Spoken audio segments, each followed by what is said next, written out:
Assalamualaikum, Tashahau, Ibilikengevanikam, and welcome to the 5th episode of Simbang Santai with me, Afiq, Zalif, Salah, and today we have a very special guest with us, Amshar Aziz. In today's podcast, the podcast where we simbang about Malaysia, on today's topic, guess what? Journey into politics.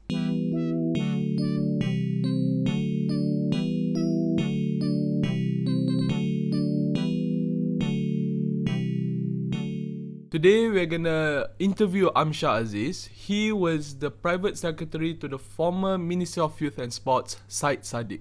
So, before we begin the interview session, let's first have a background check to our political landscape.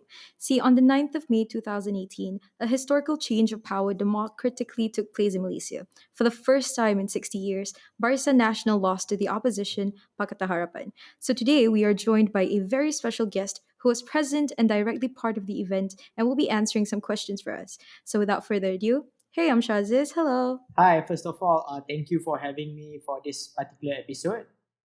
So, a little bit background about myself. So, I'm a law graduate, graduated in 2016, and I have worked in a law firm. Then I work as a legal executive in a GLC, and then I joined the government. Currently, I am working as chief of staff directly to the MP of Muar, YB Syed Saddiq himself. So my first question is, what started you and also YB Syed Saddiq to be interested in politics? I would say that naturally, because we are debaters, we do discuss about Malaysian politics from time to time. But I think our interest peaked during the 1MDB crisis, because during that particular period, YB Saddiq was working together with then Minister of Law, YB Nancy Shukri, and he often tell me that everything related to 1MDB was under control at the initial stage. Once we have more and more discussion, I think both of us come to realization that something is greatly wrong or something just doesn't tally or add up. Hence why we decided to seek out opinions from various experts, which included Dr. Muhammad Khalid and even Tun Dr. Mahathir himself. And after listening to various opinions, we have decided to enter politics. Although at the initial stage was not directly, we started by helping to collect the Deklarasi Rakyat for students themselves. So Sadiq and myself, we started a platform called Challenger at that particular point in time, which was directly related to inform the public in regards to the misbehaving of the then Barisan Nasional government. Okay, about Challenger, was it easy to establish that platform and how successful was Challenger? I think in regards to the success of Challenger is a bit difficult to say, because a lot of people that we realized at that particular moment was unwilling to co-opt themselves into an organization. They believe in Deklarasi Rakyat, but they don't want to join a platform, or they don't want their name to be upfront. So they were like, I would say the platform was not that like big, but as an individual, we managed to convince a lot of other people to join in our particular battle. People were reluctant to have their names. Was it due to fear or was it oppression? For multiple reasons. Like, number one, it could be directly, if you have been hearing pre GE14, even students who are in overseas were threatened that the scholarship would be pulled out if they were supporting the then opposition Pakatan Rakyat. Pakatan Harapan was not there yet. And the same thing applies to Malaysia as well. Like even when we were starting to do our declaration and memorandum, when myself and Saddiq put our name out there, we were called into the Deputy Rector's office for questioning and asked, why are you guys actively and openly criticizing the government? So you wouldn't say that it's active fear, but they try methods of intimidation, just like calling you to an office is enough to cause fear in certain individuals, but it doesn't on other individuals. And for you, when you were called to the office and intimidated, what did you tell yourself, and why did you still move on with the same issue after you were intimidated? All right, I think the trigger point for me was when they were starting to talk about this is not good for your future. So it hit me that why is my future dependent on my views on the government? Because we are open and we should be criticizing the government. Like check and balance in the government is not only limited towards the parliament, but it's also open to any citizens at large. So when they say that my future is dependent on me behaving and not criticizing the government, I was like, I'm a law student, and like, why am I should be a subject to the government? And therefore, I decided to actively pursue my goals in politics. Do you consider what happened to you back then a shame towards democracy in Malaysia? I would say whatever that happened pre GE14 was a huge blemish on Malaysia's democracy, not only in the way and methods that they intimidate people who were supporting Pakatan Harapan, but also the insult towards Malaysian citizens in general when they said that your voting day is going to be on Wednesday. That's another huge slap on democracy. So I think that the entire process that happened pre GE14 was a huge black mark on our democracy. So, given that establishing Challenger was the first step you took into your political achievements today, what was the pinpoint of when politicians started to take interest in your platform and also the both of you as politicians or good game players? I think what happened afterwards was there is a talk. Because during that particular moment, Barisan Nasional was actively using this anti-DAP campaign. And at that particular moment, there was a lot of NGO who actively seek out to M and told him that we need a counter towards UMNO. If we don't have a counter, we are not going to get the votes from Malays who firmly believe in Malay rights and ensuring that Islam remains as the main religion of our country. So at that particular moment, since I was quite close to Saddiq, a lot of people who are interested to join in that particular battle seek out openly and wanted to join in our particular battle. But it was a difficult one once we established a political party. It was a different ball game altogether. It was different in contrast to running an NGO, because when you establish a political party, people are just out there to sabotage you. Like for me, I got offers just to say bad things about Saddiq. And for that, they are willing to give me a lot of things, which I firmly am against it, because what's the point of getting all the riches of the world if at the end of the day, people know how you got those benefits, right? Are you able to disclose some of those offers? Like the offers would mainly be jobs or job opportunities, or even some of them offered a huge lump of cash and stuff like that. So it generally ranges from benefits to threats. Like some of the threats will be like, "Oh, we'll make sure that it'll be hard for you to get a job," and so on. But thank God I'm a law graduate, so I think legal firms are a bit more open in regards to individuals having difference of opinions. Saying that, why did you choose Bersatu from the Pakatan Harapan coalition? Seemingly that it's the newest party and it's not really reputable yet. Yeah. So the reason why I choose Bersatu, although I'm not an active member of Bersatu, is because this is a new party that was created with the ultimate purpose to mirror UMNO, to ensure that we get the rural votes and so on. So at the initial stage, this formation of the party piqued my interest, because if we don't start out strong, there is no way that we can win GE14.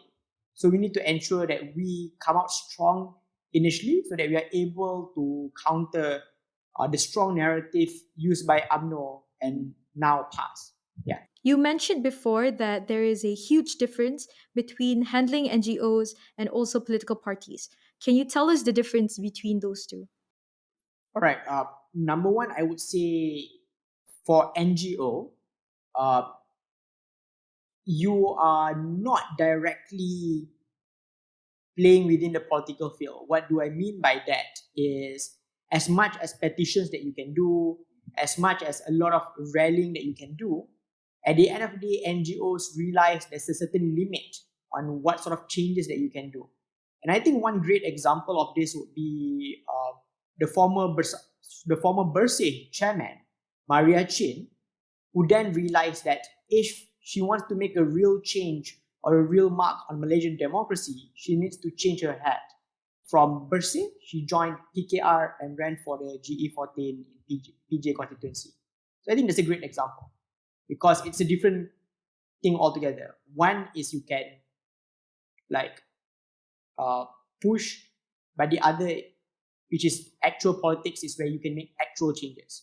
Leading up to GE14 as a member of Bersatu, what was the biggest challenges or the challenges that is stuck with you until now, especially maybe during the campaign period, the 2 weeks before the general election? I think the biggest challenge that remains even until now is, honestly speaking, is our age. A lot of people will say that we have bigger experiences when it comes to politics, so they will tell us or dictate what to do, while myself and Saddiq, we would prefer to do things differently and approach things in whatever way that we feel like doing. Hence why even before GE14, you'll see Saddiq and myself writing a lot of postings on social media. And because before GE14, you could simply say that politicians don't really know how to utilize or fully subject themselves to the power of social media. So I think that was one of the few things that we learned, which is it still remains a challenge. Until now, to get over the Facebook crowd is way much difficult in contrast to getting over the Twitter supporters. Yeah. So the social media challenges remains until now. It's one thing being the youngest minister, but I also think it's a completely different ballgame working under one of the youngest federal ministers in Malaysia. How was it like for you? I think working with the youngest minister at a particular moment means he's open to ideas. Reason being is because none of us were involved in politics for that long. So number one, we are able to distance ourselves from politics or patronage. Old school politics. So the new things that we try to do is we ensure that we fight for the young right of the young people. So one of our main push in our first 2 years in the government was to get Undi 18 rolling. For decades, Malaysia have underestimated people who are below the age of 21 but above 18, while you give them access to all the other rights, you don't give them access to voting rights. So I think because we are young, we understood it, and we are able to realize that when I was 18, I was not that dumb. I already know about politics, so we're not that far off, so we can fight for their rights as well. A little bit more on Undi 18, because I felt earlier during the movement there was quite an opposition towards the whole sentiment of Undi 18, but then slowly it became a non-partisan issue where all parties agreed to it. How did that change came to be? I think it's because we are a young team, there is no such thing as an ego when it comes to politics. We are open to meet various groups. We negotiated a lot, and there are a lot of things that we did. For example, one of the things that was demanded by Barisan National Bloc was automatic voter registration, which was not a part of any Pakatan Harapan promise, but they wanted automatic voter registration. Hence, we had no problem with that. So we are like, if you are willing to vote for Undi 18, we are also willing to include automatic voter registration, which what happened. Again, working with Saddiq, was there any opposition from the cabinet members or his colleagues, as to how he was doing stuff? Or was he told to do certain things in a certain way due to his young age and inexperience? I would personally say that a lot of cabinet members are welcoming. Although he could be a bit, one of the first person to upfront about certain issues and so on. what I think is once you realize there's a change in government from Barisan Nasional to Pakatan Harapan, and when you see Saddiq being upfront about certain issues, and seeing that when he was upfront about certain issues, that issues were able to be resolved within a week. In contrast to currently, the current government is quite slow in a lot of issues. Like I can say there's a lot of backlogs. Like number one, students have to still pay their university fees although they've been like staying at home all this while. Or another issue that's been backlogged is the 100 ringgit welfare basket that was supposed to be given to the poor. Until now, there was no answer to this particular issue. No one within cabinet is willing to voice it out, come out and answer it, and so on. And I think that is what was missing. And I think initially you don't realize that what Saddiq was doing. You think that you guys have your WhatsApp group and so on. That well, there's a reason for us to do it. Is there a WhatsApp group though within the cabinet members? No, obviously there's a WhatsApp group and so on. But obviously, while we are in discussion, someone needs to address the people. And I think that's where Saddiq comes in. And he's more than willing to address and willing to meet stakeholders since he's young. He's more energetic. He's willing to spend so much time. A clear example of this would be the Food Panda incident, where 2 days after their pay has been reviewed, we immediately hold a town hall with them and meet up with them and had a discussion. Only after that we brought it forward towards then Minister YB Syed Saddiq and YB Kulasegaran as well. So, but well, we are quite energetic and for us we are passionate, so it's different. But post Langkah Sheraton going into the new PN government, there must be a point of exhaustion. Like you've seen your policies either A, be reformed back into its original form, or B, not regulated at all.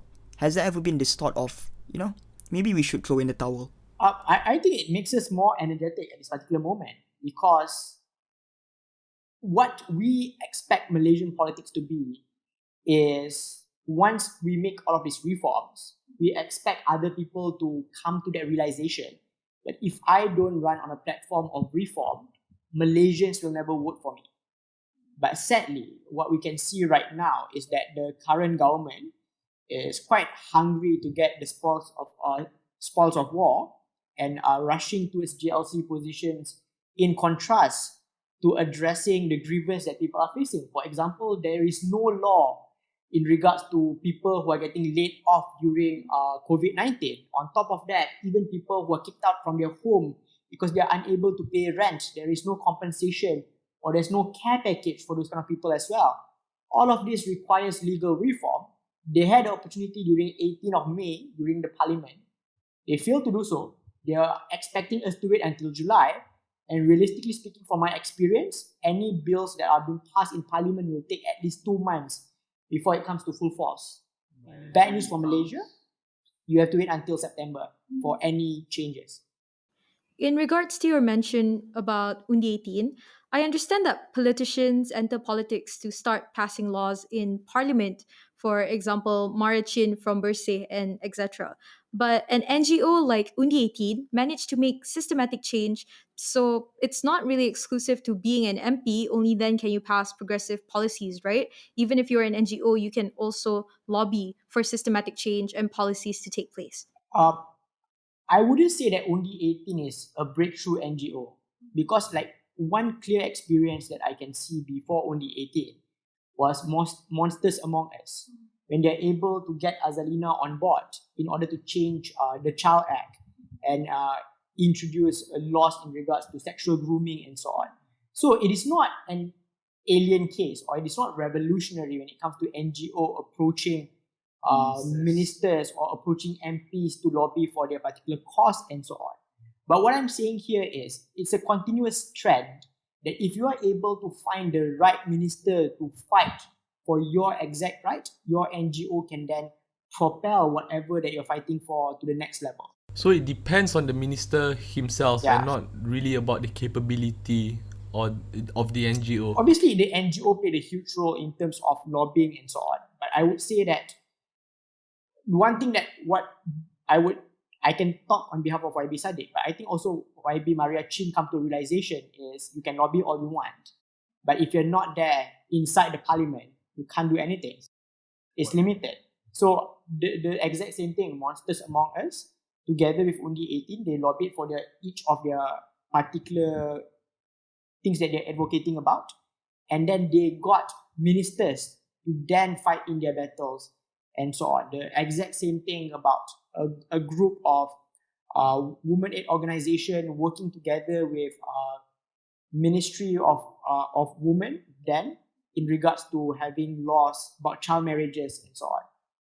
So those are clear examples of how NGO can work together with ministers and create a change. So like Undi 18 is not a revolutionary case. It's been done from time to time. You just need to have to find the right person who is within the parliament to fight for your cause. Another thing about NGOs, right? They do a lot of work that I think falls into ministries' purview. So, do they receive compensation or do ministries just rely on the goods of their hearts? I think that's the reason why they're being called NGO in the first place. And I think this is where it is extremely needed for us to have more NGOs or NGOs that realize the niche areas in general. Because there are a lot of areas that the government have to handle and have to care for. Therefore, NGO comes here and look after the gaps within it. So a clear example of this would be Buku Jalanan Chowkit, where they precisely know the suffering about homeless people around the KL region.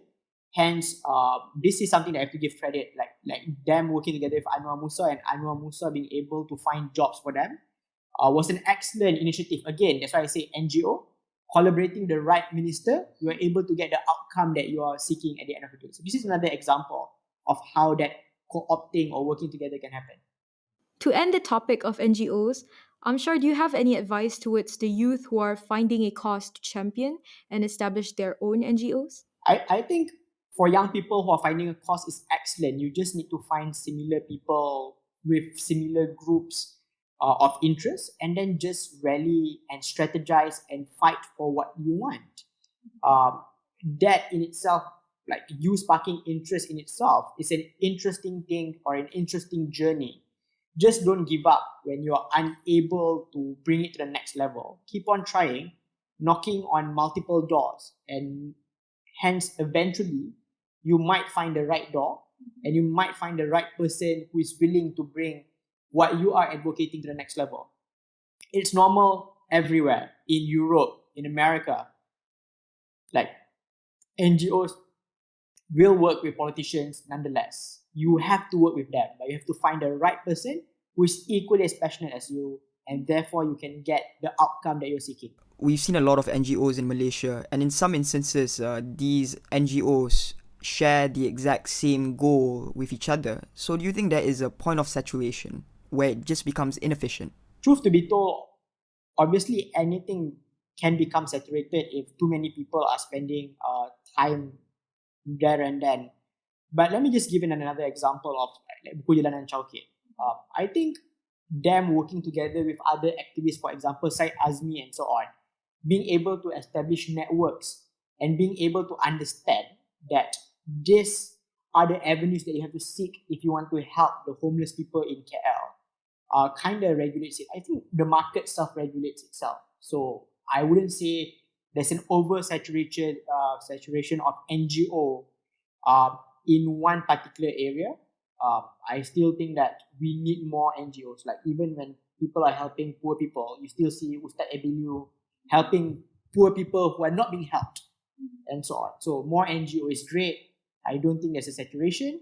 Even when there's a saturation, the market regulates itself. People come to realization that we are helping the same group. Let's now go and target elsewhere. Do you consider NGOs being byproducts of government failure, given that a lot of the group of people that they are trying to help are exactly the group of people that government should have helped in the first place? All right. To be frank, on the first level, on a surface level, you can say that NGOs are byproduct of government failures. But if you examine it from a micro perspective, you realize that in certain circumstances, NGO helps the government. Let me just illustrate what does it mean by that.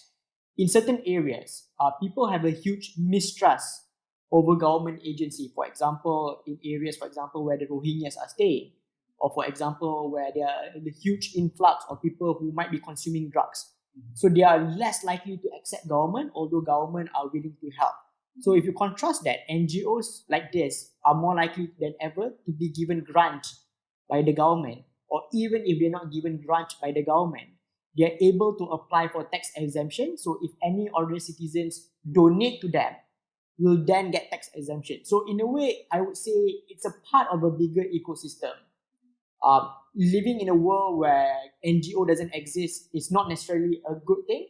People just need alternative. Just like how you are comfortable to talk to friend A, but you're not comfortable talking to friend B, although you eat together with them. I think it's the same principle applies here as well. What did Tun see in Saddiq to invest such huge amount of trust and give him huge responsibilities at such a young age? Seemingly that, Saddiq before this had no prior experience in politics and whatnot. And also, it's known that Tun listens to Saddiq a lot. I don't think that Tun listens to Saddiq a lot. It's just that Saddiq is being persistent in forwarding his idea to Tun as well. Like to be honest, Tun is an extraordinary leader who have faced multiple different politicians. Like he have seen the likes of Najib from a young age until he's old. He have also worked together with Tunku Abdul Rahman, the first Prime Minister. Tun Abdul Razak. Yeah, Tun Abdul Razak. He have worked with multiple different politicians as well. So I think what Tun greatly likes, as he keeps on referring, is like for the Malay race to go in front or to improve themselves is for them to work hard. So Tun appreciates when he sees any Malaysians who work hard towards that particular goal. And Tun really appreciates it. So that's why Tun, it's not that he listens to Saddiq. It's more like Saddiq is being persistent and Tun appreciate that particular effort or sincerity that Saddiq shows to him. And the same level of degree of trust is also shown towards the Pakatan Harapan gang. Because Tun, after working together with UMNO for ages and then working with Pakatan Harapan for the past 3 years, he is able to know that one group is more sincere than the others. Hence why, although he was offered the job to be the Prime Minister, he rejected them because he believed that one group is more sincere, puts in more effort, and therefore he's more likely to work with them. So again, Tun likes effort. A little more about Bersatu, since you mentioned it mirrors UMNO, right? Is there any difference that Bersatu as a party can offer, like extra merits or benefits minus corruption towards the people? To be frank, almost all political parties at the end of the day will say we fight for a better Malaysia. So it is a bit difficult for you to ask, what is the unique specialty that your party has? For me, when it comes to picking political parties, you need to look at how sincere are each political parties in fighting for reforms. How sincere are they to negate the negative sides of politics in general? So what I can say that although Bersatu mirrors UMNO in terms of fighting for Malay rights and rights of the Muslims and so on, corruption here is a key area because the study done by Transparency International shows that the amount of billions of dollars of Malaysian ringgit is being siphoned out. So it might be seen like, the only difference that we can see is one is corrupted and one is not. But that translates into billions of money, which could later be translated to actual changes to people on the ground. I need this little clarification. You and Saddiq worked hand in hand in the fight of making a better Malaysia. And once that fight was won or you saw some success from it, why did you choose to work under Saddiq instead of run for elections yourself? Number one, at that particular moment was due to the fact that I was working in a JLC. So for me to run on that particular platform was a bit difficult at that particular moment. But number two, honestly speaking, I enjoy politics, but I don't enjoy being a politician because being face and forefront is not something that I would like to do because while I enjoy doing policy works, But if you are the front face of politics, you need to also handle people within your own parties, Public life, private public life, life. private lives. Like right now, no one knows where I stay, so it's perfectly good. Some sensitive topic. You coming from a Malay-based party, which is Bersatu, what's your stand on the Malay privilege and these Bumi Putra advantages that the Malays in Malaysia have? So my stand here generally is, while we believe in affirmative action in general, we must not forget that there are other races who are suffering as well. So I think a primary example of this would be recently when Sugu Pavitra revealed that she got 5A, but she had to drop out simply because she didn't have enough money to pursue secondary schools and so on. And I think that's what Pakatan Harapan platform has been from the get-go. While we protect Malay rights, and you need to understand that where does this Malay rights stems from? It stems from the great inequality that between the races and so on. So like even until now, we are unable to bridge that particular gap.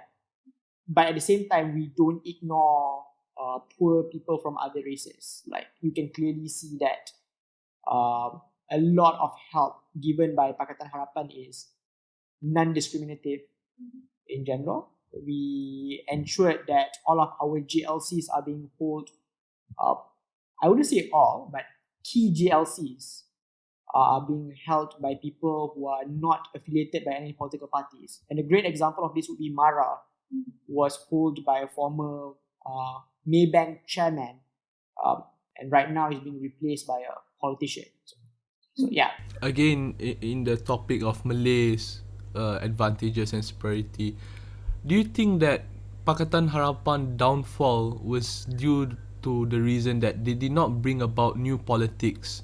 Rather, they played to the hand of UMNO and PAS, which was very aggressive in racial politics. I just think that racial politics played by UMNO and PAS was blown out of order by UMNO and PAS own supporters. Because if you can see, at the end of the day, although there were earlier disagreement in regards to the Jawi issue, but after cabinet discussion and so on, even DAP was openly saying that we have no problem with the Jawi issue. And then when the Tanglong issue happened in Puchong, ministers are perfectly fine and saying that this is the right of the school to put in Tanglong because we are a diverse culture and so on. So I think in terms of managing the racial like biasness or racial paranoia that was thrown by UMNO and PAS, we are dealing with it because there was no actual rally or there was no actual riot on racial rights and so on. It's more of an online presence. It's more of an online presence. I don't think anyone will come and say that I feel less Malay now because of Pakatan Harapan. It's just a paranoia blown by UMNO and PAS. Because if you notice now, for all the noises that UMNO and PAS are making, you can still buy alcohol from 7-Eleven. No one is solving Adib's case. AG is not opening the LTTE case. So that was just blown out of proportion. And I think them being in power really shows their true face. So we've been talking a lot on racial issues, but we also have this other pressing issue in Malaysia, the socio-economical issue. Recently on the Netflix series Dirty Money, where Najib was on one of the episodes, they portrayed Penang fishermen complaining that they haven't received any lump sum cash handouts during the Pakatan Harapan rule, the same way they were receiving it during the BN rule. So in that sense, do you think that voting Pakatan Harapan was a privilege? I think that what Tun M was saying is something that I strongly believe in. Too much cash handout is a bad thing in general because people has been looking at direct cash and believe that, so this is how my government is helping me. What they're not noticing is, let me just give you a few examples to illustrate. Although direct cash has been reduced, but we are actually helping to solve the core problems that is befalling all of these people in general. Example 1. So when we no longer give you vouchers to university students, we replaced it with food bank, which means now you no longer see news about students having to eat rice with only kicap and telur goreng because they don't have enough money, or some of them have to ration a Maggie and cut it to 4 different pieces because they just need something to survive. Because as much as you give them the 250, it is not equal to them not starving at the end of the day. So we are solving the actual problem that is happening to them. That is example number 1. Instead of handing it out. Example number 2. In terms of giving cash handout to the poor and expecting, like now you're being uplifted, that is a recurring problem. It doesn't really solve the core problems with poverty. So what we did in 22 months is, number 1, we ensured that only people who are from B40 can enter MRSM, which was never done before. Because before this, even if you're from M40 or T20, you can enter MRSM, because we understand that if you are able to get education, you can escape the clutches of poverty even better than just getting that particular brim at the end of the day. So now, in terms of cash handout, it still exists, but we are giving them to the people who desperately needed it the most. So a third example of this would be in regards to, we understand that people staying in KL are suffering the brunt of cost of living. So we don't give you brim anymore, but we translate that into the Instead of just handing it out. LRT pass, where for 100 ringgit, you can simply use it for multiple trips in a particular month in general. So 100 ringgit for a month worth of journey is a lot.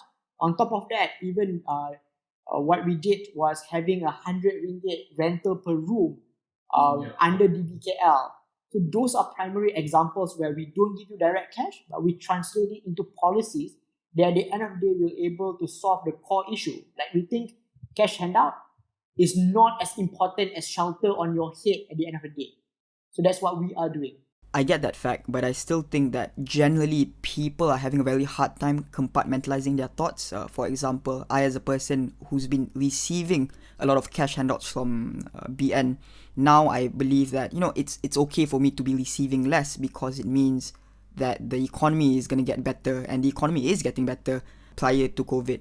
And adding to this fact, throughout the whole COVID pandemic, because government now has an incentive to put more fiscal injections, and a lot of people now are getting cash handouts, do you think it restarted that culture of getting cash handouts from government? I think COVID-19 is an interesting lesson or interesting case study. It actually opened people's eye that this cash is not enough. So when the government initially gave, everyone was happy. But then, as time passes, they realize that, all right, this cash won't help me from going like hunger the next day, or not going to uplift me from poverty. And I think it opens a lot of people's eye, and they come to realization, to a point where the government was forced to open the economy by a knee-jerk decision. So I think slowly people's perception about cash handout is changing. All of that is cool and everything, but now let's get to the itty-dirty of elections. Can you describe the journey, barriers, lessons, things that you experienced in the time leading up to GE14? All right, so I would say the toughest thing and the thing that I enjoyed the most was fundraising. So, like, starting the fundraising was the most difficult part, because we are young, we are not well connected. We simply bank on people's kindness and people to believe in what we are fighting for. Therefore, getting people to donate was extremely difficult. So when I was first organizing the fundraising dinner for Saddiq, it was extremely difficult for me to get in people to buy tables. I had to first approach my family members. But then soon after that, I think people call me by themselves and ask, can I buy tables and so on. So as what started as one of the toughest things, ended up being the most enjoyable thing. And at the end of the day, we are able to get enough money for us to at least survive in competing in MUA. Understanding that Saddiq is going against a former deputy minister, which was quite difficult for any novice politician to go against. So that was what I find most interesting, as well as the saddest thing. When you knew that Saddiq had won his seat as an MP for MUA and Pakatan Harapan had taken over the government, what did it feel like? Was it joy? Did you feel that all your 2 years of hard work had finally paid off, that intimidation, being brave was all worth it? Honestly speaking, it's a mixed feeling. So what transpired on that, exactly on 9 May, was I was voting in Permatang Power. So the initial plan was for me, after I finished my voting in Pematang Pau, was for me to drive down to Johor in Muar to see them counting the votes and so on. So on my way there, I was already in Seremban. I got a call from Saddiq saying that it is more likely than ever that we win in Muar. Tun is asking for all MPs to go to Sheraton. So my first initial reaction when Saddiq told me that he won was I felt tired because I'm already at Seremban and now I have to drive back to PJ to go to Sheraton and so on. So after that, what happened was once I arrived at Sheraton and freshen up a bit, then only we can fully grasp about what happened. Because although voting on the ground indicate that we won, the results for Muar was only announced at 9:30 p.m. So we are like, we know we won, but we're still waiting that we know that they might change or anything can happen. By what time on the ground do you guys know you guys actually won? It was announced at 9:30. By 6:30 to 7, we already know the results. 2 hours. Close to 3 hours actually, because it was quite clear. He won by a quite 7,000 majority. So I was quite surprised that it took them that long to announce. So they're announcing the urban areas first. I think they are afraid to announce Johor because Johor is an UMNO stronghold and Johor falling is a bad signal already. So it took them some time for them to announce. But yeah, so I was tired when I arrived at Hotel Sheraton. But then there was a bit mix of fear because we know that anything can happen until SPR officially announced the results. So only by 9:30 we were excited. But then we were quite excited, but we were up until 4 a.m. for us to officially know that we got the majority. About that, right, Amshar? I was still 17, waiting for SPM in Sekolah Sri Putri. We stayed up until 4 a.m. with an MP3 in a cup because we didn't bring our speakers just to listen to the election results. And hearing that the Pakatan Harapan won, we were all filled with excitement, with the hopes of a more progressive and cleaner government that Pakatan Harapan can now bring to the table. With that being said, I wonder what the transition was like. How did it go down? Was it smooth or was it a little murky? Uh, from our own personal experience, I would say it was a smooth transition. I think the only difficult or the only hurdle that we were facing was it took Najib quite some time before he admitted defeat. So it took him like the next day for him to finally come to terms that we're no longer in the government. So like our fear is until he admit defeat, anything can happen, right? So yeah, I think the announcement was the only hurdle. Was there any problem with the civil servants? You know, like the civil servants were loyal to the past governments and such thing. Was there any problem within the ministries? I think that depends on the respective ministry. Like I can only talk from my own personal experience handling with civil servants within KBS itself. I would personally say that the civil servants in KBS are fantastic individuals. I simply think that it's because the way that we approach them. So the first thing that happened, what amazed them the most is when I called them to see me in my office. They're like, oh, we can't actually go to the minister's floor before this. So they were excited when they got to know that they are able to reach that particular floor. And for us to simply approach them and talk to them as if like we are friends, I think that changed a lot of dynamics there, simply because I think like Saddiq's team in general was quite young. For us, we are there to learn rather than there to command. So I think that changed a lot, and I think civil servants are more open to approaching us and talking more to us. With all of that happening, it was such a great run, and unfortunately it came to an abrupt stop. And I'm pretty sure you are surprised, everybody's surprised, our listeners are surprised. So in the simplest of ways, could you explain this juncture of this change of power? Explain in the simplest of ways how Langkah Sheraton came down that night. I'll be frank. That Sunday, I was at KLCC. I didn't know anything's happening. I didn't know that next Monday I couldn't enter my office because there's a change in government. So that was my personal experience. But what I would say or simplify Langkah Sheraton, I think by now almost all of you guys have been hearing multiple versions of the audio recording and so on. So what transpired was there was a movement within certain camps within Bersatu and also within PKR trying to align, because I think ultimately they're figuring out, racial politics is getting out of hand. If we remain in Pakatan Harapan, we might not win the next election. However, people from UMNO, on the other hand, are pushing that if you don't join us now, you will never be able to join us. So giving them the ultimatum. So Tun, upon hearing this particular ultimatum, already know that I cannot trust these people. I will not join them. I would rather be an opposition. So Tun was being firm. And Tun did say that I'm okay with people from UMNO jumping into Bersatu. But what Tun was never okay, even until now, is for him to accept UMNO en bloc. So he said he'll never collaborate with UMNO, because if you realize, assuming that the numbers portrayed by the current Prime Minister is true, it's a really fragile one. Out of that slim majority of 2, how many people are currently in court case? 5 of them.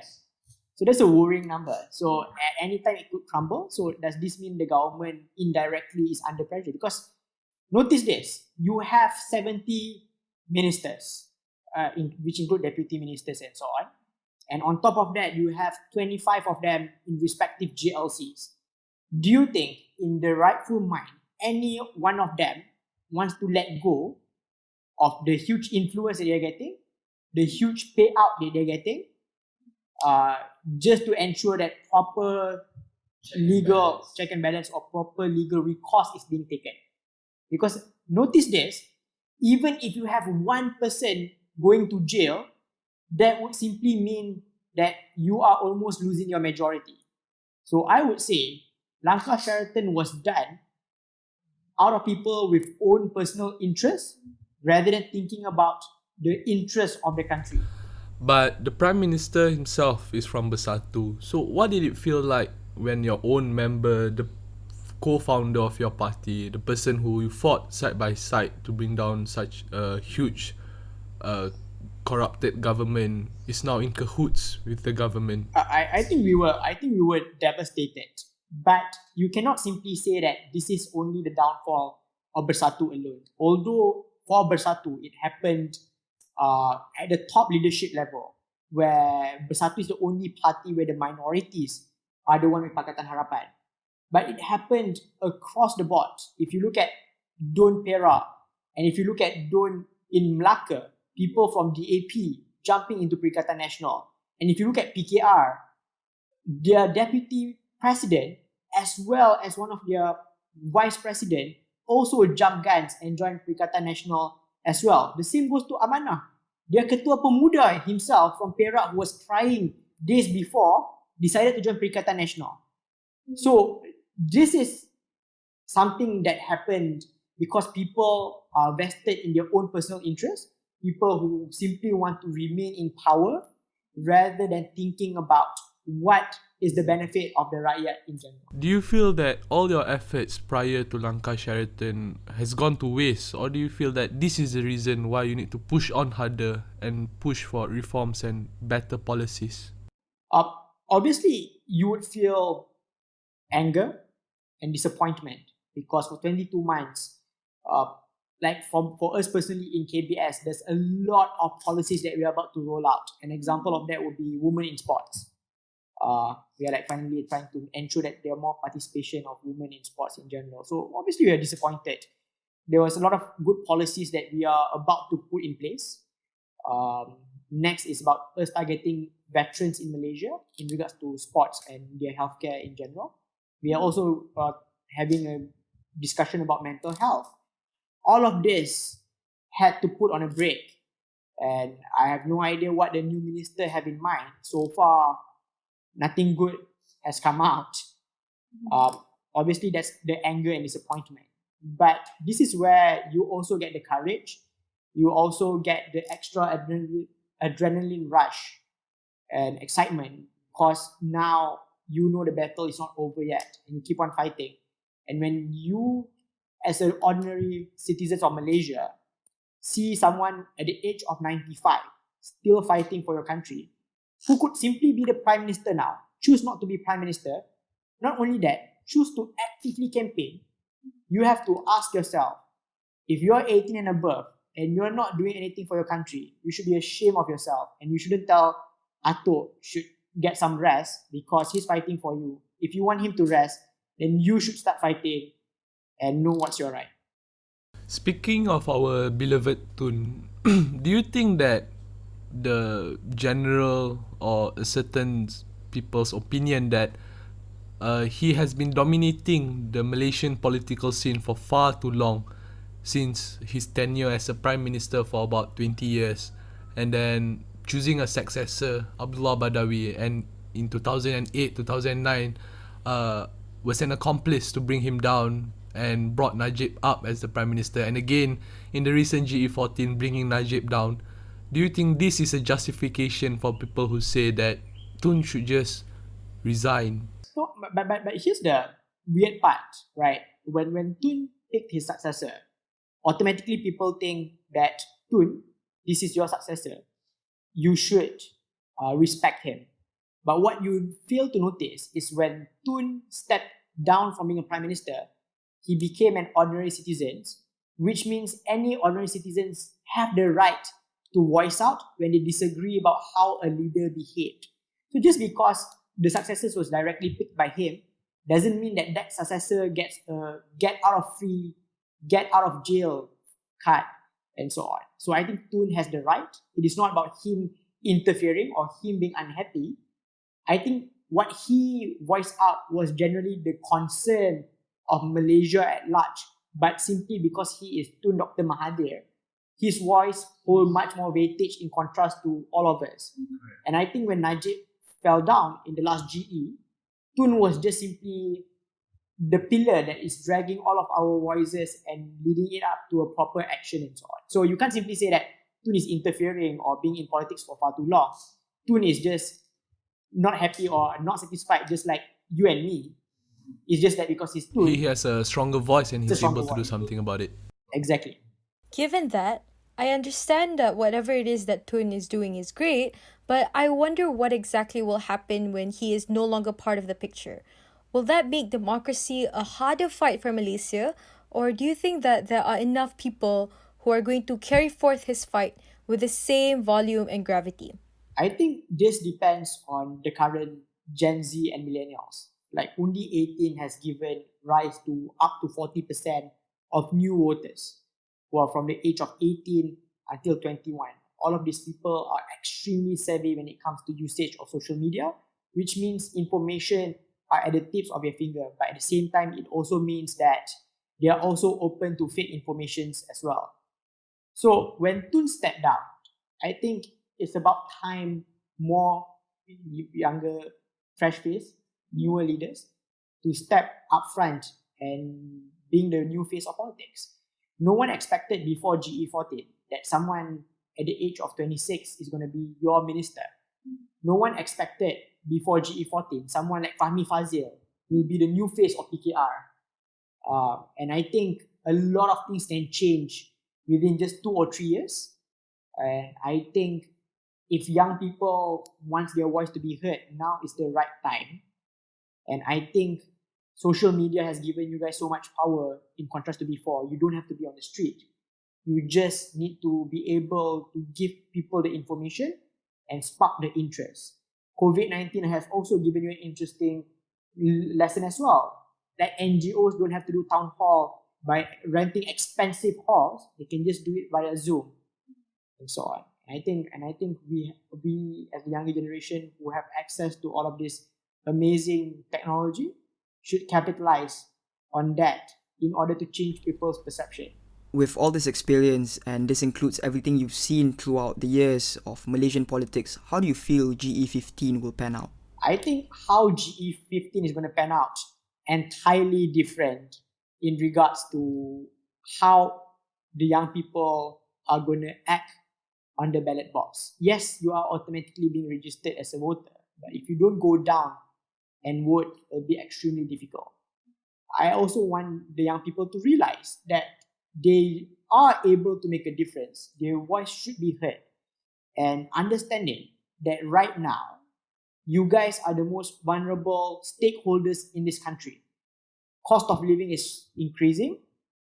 Wages has been stagnant for the past 30 to 40 years.